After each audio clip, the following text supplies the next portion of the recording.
The Game Boy and Game Boy Color defined handheld gaming, but which games still feel great to play today? From legendary classics to hidden gems, I'm counting down 10 Game Boy games that still hold up in 2025, plus one honorable mention. Some of these picks may surprise you, and I can already hear the debate starting in the comments. Now, quick note before we start, this list is limited to North American releases on the original Game Boy and the Game Boy Color. And while some big names are here, I didn't want this to just be Mario, Zelda, and Pokemon. I've mixed in hidden gems and some bold placements to keep things interesting, so let's go ahead and jump in. Now, starting at number 10, it's Tetris. This wasn't just a game, it was the game that made the Game Boy a must-have. Bundled with the system, it hooked millions of players. The genius is in its simplicity. Rotate blocks, clear lines, chase high scores. Even on a tiny monochrome screen, it was endlessly addictive. And here's the kicker. The portability made Tetris the ultimate travel companion long before mobile gaming. Simple, but timeless. What's your favorite version of Tetris? The Game Boy original or something newer like Tetris Effect? At number 9, Wario Land Super Mario Land 3. Mario stepped aside and let Wario take the spotlight, and the result was a platformer with its own identity. Instead of mushrooms, Wario collected hats that gave him new powers. From a bull hat that let him shoulder smash blocks to a dragon hat for fire breathing and even a jet hat for flying jumps. And unlike Mario's noble quest, Wario's goal was pure greed. The ending you get depended on how many treasures you collected, which made this one of the most replayable Game Boy platformers. Who's more fun to play as, Mario or Wario? Number 8 goes to Kirby's Dream Land 2. The original was cute, but basic. This sequel introduced copy abilities and gave Kirby 3 animal buddies, Rick the hamster, Kine the fish, and Coo the owl. Each one changed how Kirby's powers worked. Spark with Coo made a lightning storm, Cutter with Rick created a giant boomerang slash, and so on. The system encouraged experimenting and gave the game surprising depth. Add in charming visuals and one of the catchiest Game Boy soundtracks, and you've got yourself a handheld classic. Which animal buddy was your favorite? At 7, we've got Metroid 2 Return of Samus. Now, this was the first game to show Metroid evolutions. Alphas, Gammas, Zetas, and the terrifying Queen Metroid, adding in a real sense of progression. It also expanded Samus's arsenal with the Spider Ball and Space Jump, making exploration feel more vertical than ever. Sure, the monochrome visuals and lack of a map can get confusing, but in 1991, having a full Metroid adventure in your pocket was mind-blowing. Imperfect? Yes. Important? Absolutely. Did you ever finish Metroid 2 on the Game Boy, or did you actually wait for the 3DS remake to complete the game? Now, number 6 is the Pokémon Red, Blue, and Yellow franchise. These games started a phenomenon, exploring Kanto, catching 151 Pokémon, and battling friends with a link cable was an unforgettable experience.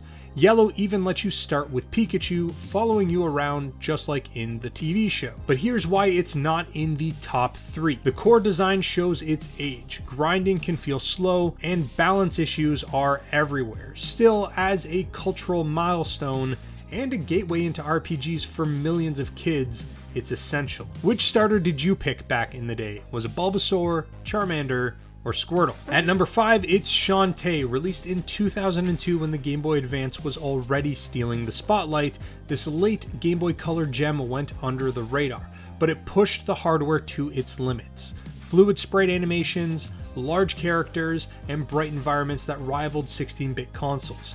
Gameplay was fresh too. Shantae attacked with her hair and could dance to transform into animals like a monkey for climbing, an elephant for smashing obstacles, and a harpy for flying. There was even a day-night cycle that made enemies tougher and unlocked hidden fireflies. It's one of the most technically impressive and charming titles on the system. Now, did you ever get a chance to play Shantae on the Game Boy Color, or did you find the series later on in life? At number 4, we've got Donkey Kong 94. At first, it looked like a simple arcade port, 4 stages, climb ladders, rescue Pauline, But after those opening levels, it transformed into a 100-stage puzzle platform. Mario suddenly has acrobatics like handstands, backflips, and long jumps, and every stage challenges you to grab a key and unlock the door. The mix of puzzle solving and action was ahead of its time, and it still feels modern. For many fans, this is one of the absolute best Game Boy games ever made. Did you consider Donkey Kong 94 one of the best Game Boy games ever? Okay, so here's my bold pick. Adventure Island 2 at the number 3 spot. Now, most people think of the NES version, but the Game Boy port was fantastic. The game kept its colorful side-scrolling action and added rideable dinosaurs with unique powers. One could swim, another could spit fire, another could glide across gaps. Choosing which dinosaur to bring added strategy, and the variety kept things fresh. It's not as famous as Mario or Kirby, but it is pure handheld fun. Does it deserve a spot in the top 3 though? That's where I want to hear from you. Would you put Adventure Island 2 in your top 3, or would you swap it out with something different? At number 2, it is Super Mario Land 2 6 Golden Coins. Compared to the short and quirky first Mario Land, this sequel felt huge. The overworld map gave freedom to pick zones in any order, the levels were creative, from a giant toy zone to a haunted pumpkin world, and the graphics were actually a big step up as well. It also introduced Wario as Mario's rival, who'd go on to star in his own series. The only debate here is whether you prefer the simplicity of Mario Land 1, but for me, Land 2 is the definitive Mario experience on the Game Boy. Which one did you prefer though, Mario Land 1 or Mario Land 2? And before we hit our number 1 pick, my honorable mention is Mario Tennis on the Game Boy Color. Don't let the name fool you, this isn't just a sports game. It had a full RPG-style story mode where you created a character, leveled up stats, and worked your way through tennis academies and tournaments. The gameplay was rock solid, and the RPG progression is what makes it memorable. It's one of the best examples of how Camelot turns simple sports games into something deeper. Did you know that Mario Tennis on the Game Boy Color had a full RPG mode? And at number 1, it is The Legend of Zelda: Link's Awakening DX. This wasn't just great for a handheld, it's one of the best Zelda games ever made. The DX version added color, the new color dungeon, and even Game Boy printer support. The quirky characters, clever dungeons, and emotional story prove that a Game Boy could deliver a full Zelda experience.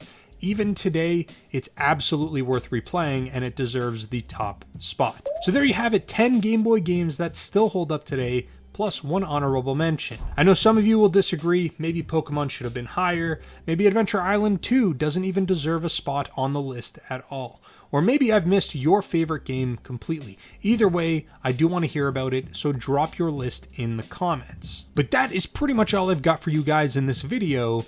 Thank you so very much for watching, and I'll speak to you guys again real soon.